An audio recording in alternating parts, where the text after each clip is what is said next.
Hi YouTube, welcome back to Wtf Rc Cars. So we got the little FTX Utah 2.0 here, and one of my big bugbears, now I've got a whole bunch of these, is all the different battery connectors.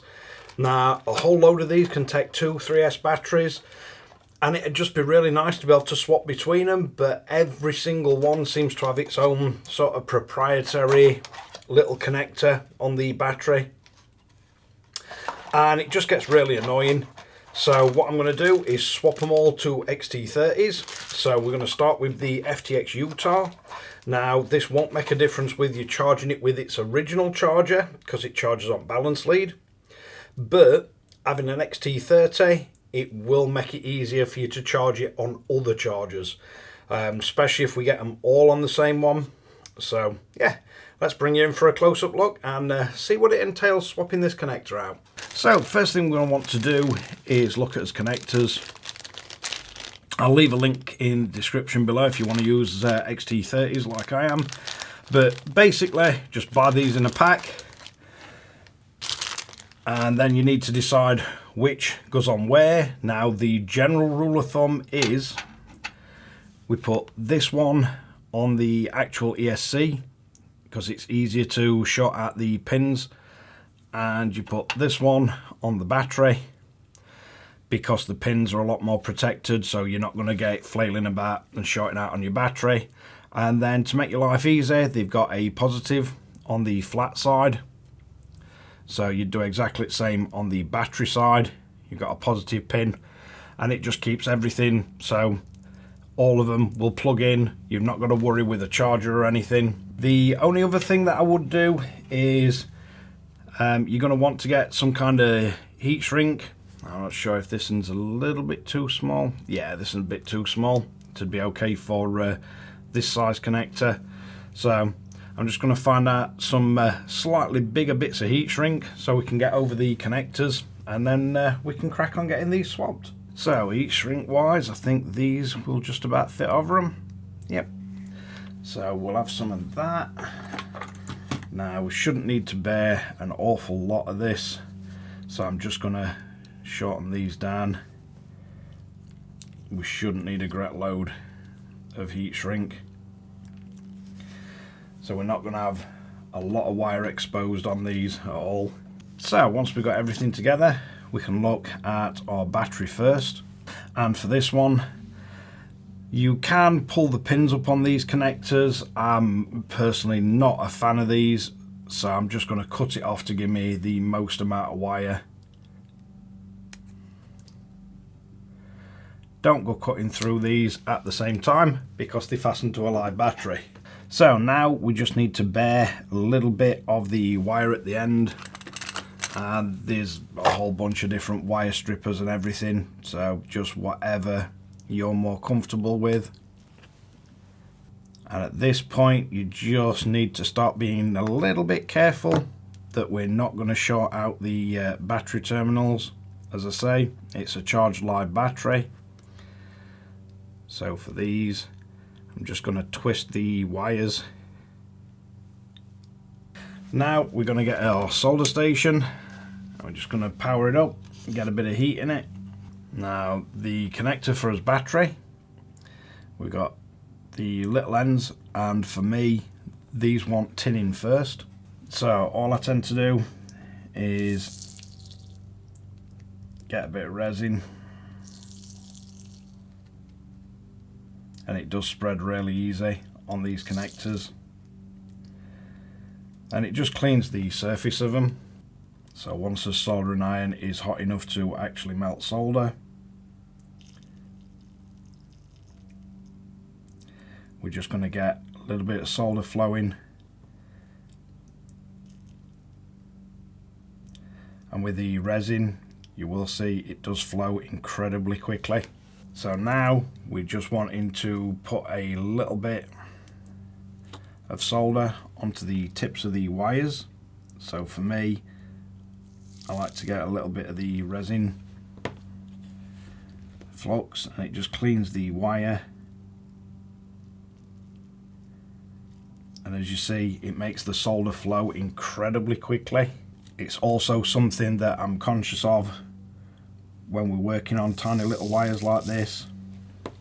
I'm just conscious that you don't want to get a whole load of heat going back to your battery. So we've quickly tinned both the wires. Now, once these are cool, because we don't want as heat shrinking straight away, so I'm going to drop the heat shrink onto the cooled wires. And I always do this after, because once you've got these tinned, you're not pushing on and splaying the wires out. So then we need to look at his connector. So first off, we have our positive and his negative side. They are both designated on this connector. See how I'm going to be able to get this on camera for you. So because we've tinned it, it should make this process pretty painless. So all we're going to do is get our heat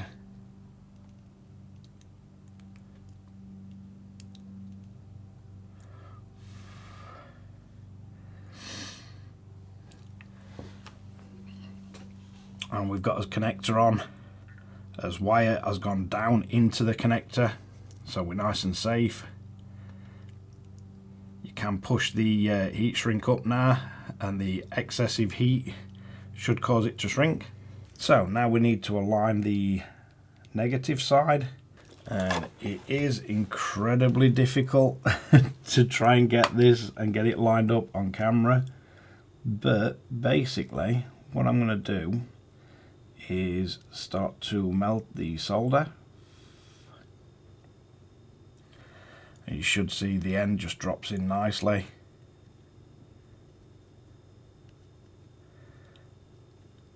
We can just take any excess off.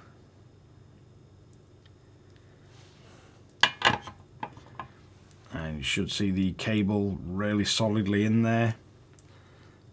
Now for me, I don't like these little bits of solder stuck up, so I like to trim them off. You can just double check that you have your negative to your negative pin, your positive to your positive pin. Now you can just get a cigarette lighter and heat these up. For me, I've got the heat gun on here.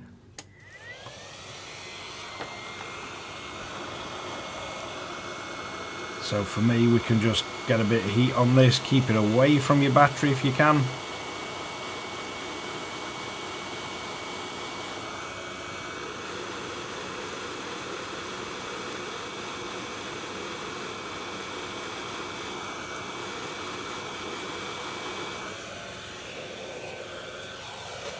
It really doesn't take much.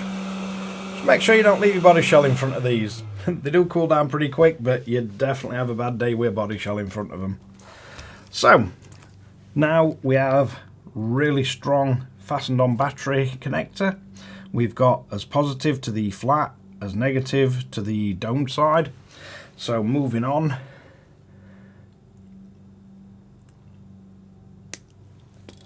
I think for me it's definitely going to be safer separating them two, because we're soldering.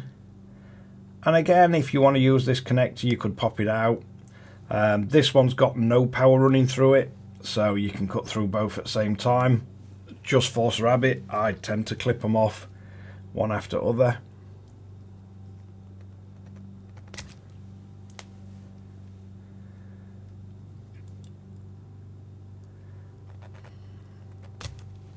So again with this, I just tend to twist these together.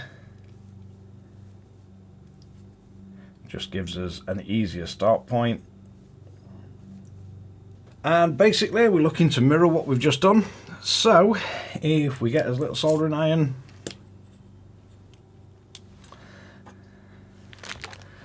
and I try and pick up a bit of resin on this, just pass it onto these connectors.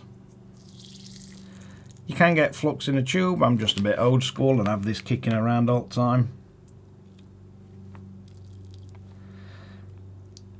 So once we get a bit of solder on here, you can see straight away when it starts flowing into the connector. And you don't need bucket loads of this in here.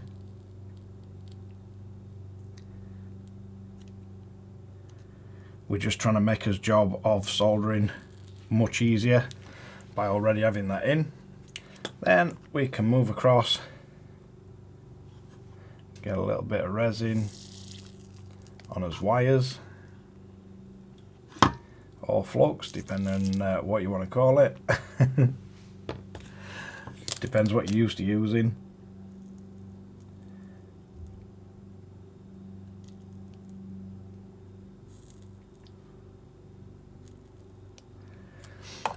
So once we got these tinned, we can quickly drop on our heat shrink.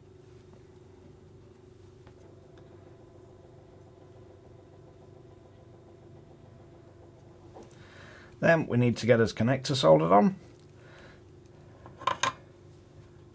So again, flat side to positive.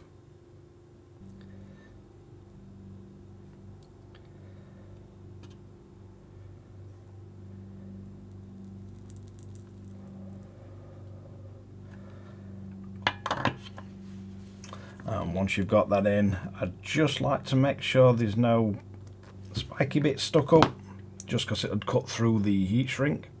So again, we get his heat shrink pushed down, and once we get the negative in place,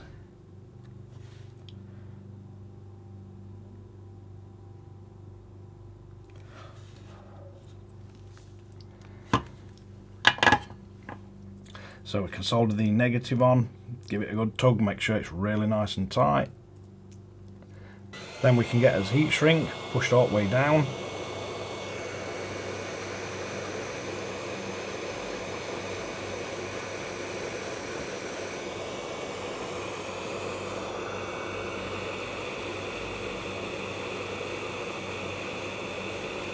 Get a good bit of heat into this and it'll hold on nice and tight for you.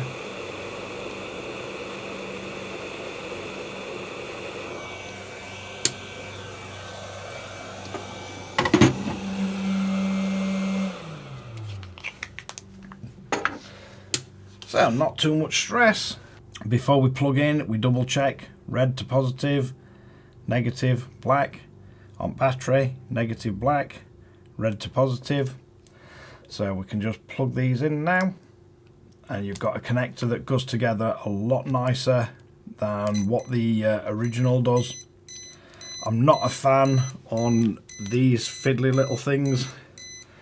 And basically that's it, we're all plugged in, good to go.